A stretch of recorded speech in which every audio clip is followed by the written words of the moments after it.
Tindahan ng mga prutas, gulay.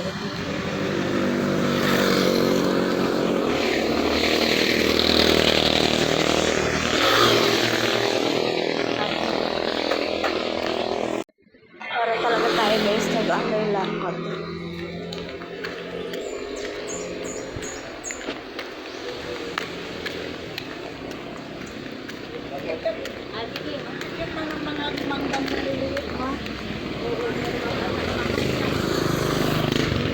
Haloy lakad talaga ang peng. Layo pa. Nasa kalahati pa lang tayo. Daming langka. Daming langka.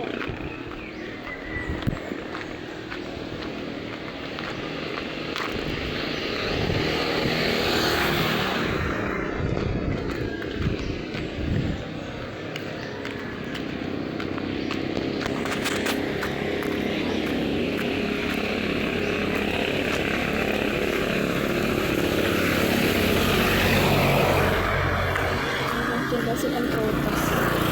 Sarap ng mangga. Dito lang yan sa Bathala. Galing tayo guys sa Balimbing. Lakad natin mula Balimbing hanggang Bathala. Papunta tayong Waray. Papunta tayong Sitio Waray. Nakapagod.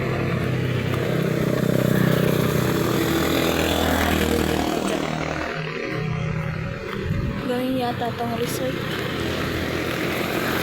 Ay! Pagod.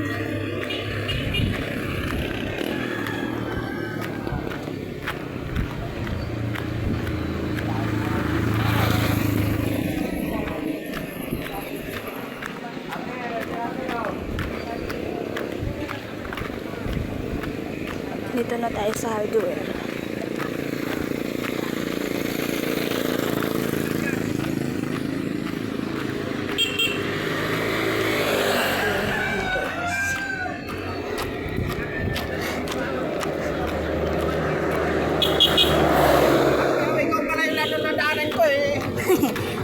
Nagpapapawis lang ako. Nagtatanong ako. Ayun guys, natalaw ko na yung isang truck ng buhangin. Nasa 1.7 daw. Pero yung hollow blocks parang nasa 14 pesos ang per inch. Ganun sila.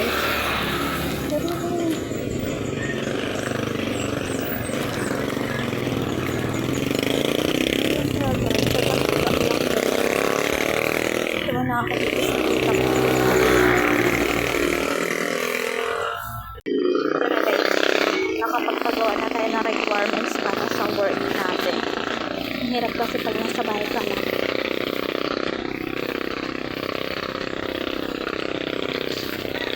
Malaga nakagraduate ka kahit high school graduate. Fourth year. Okay na yun. Lang talaga. So, natawagan na ako agad guys sa testa. Kasi magte-testa tayo ng therapist. Ingay ng mga truck. Magte-training tayo ng therapist guys. Para pang-income din. Makagraduate naman tayo. Diba? Nakagraduate tayo. Hindi tayo pumasok sa mga hotel. Talagang sikap lang, tsaga lang, subok lang ng subok. Hanggang makamit na natin yung gusto natin makamit. So yan guys, malapit na tayo Kalamama. Tatawid na lang tayo ng kalsada.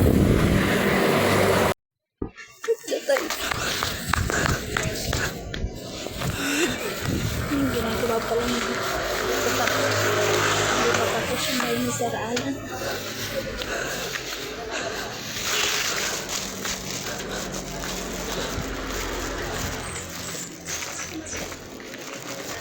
Kaya dyan nakakatakot yung aso.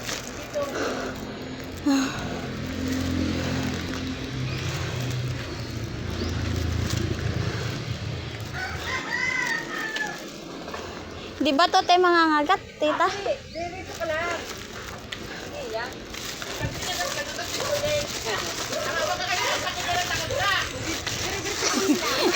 Ang laki! Ayun guys, pakita tayo. Ayun ako, nakarating din tayo. Wala ka ng baboy. Ah.